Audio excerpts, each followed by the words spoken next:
Global share markets were higher overnight, mainly through the US and also through Europe. Much of the focus over the past 24 hours has come out of the International Monetary Fund meeting held over the weekend in Washington, D.C.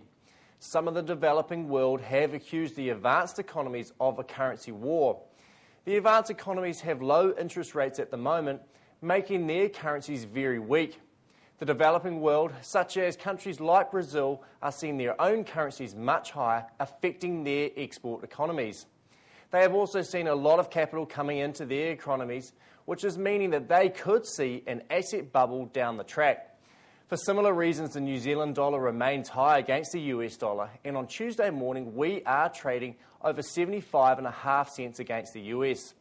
There were few takeouts from the IMF meeting, but the IMF have maintained that they will go and look into the effects and see what the potential effects will be on the global economy.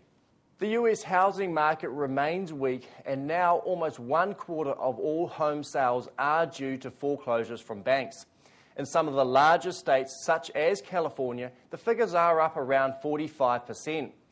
There have been some issues with the documentation with the mortgagee sale process, and this has concerned both federal and local governments. As a result of this, some of the largest banks in the US have now put a freeze on further foreclosures until the issues are worked out.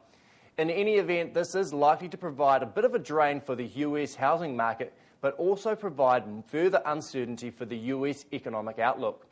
Media reports over the past 24 hours are supportive of higher international meat prices down the track. The US beef herd is now at its lowest level since 1973. Breeding hogs are thought to be at the lowest level ever, and per capita supplies of beef in the US are also thought to be very low, potentially at the lowest level since 1952. With higher feed input costs now starting to come through, this is putting some pressure on some of the larger restaurant chains in the US. Wendy's have indicated to their investors that higher commodity prices will put a bit of a pinch on their profitability down the track.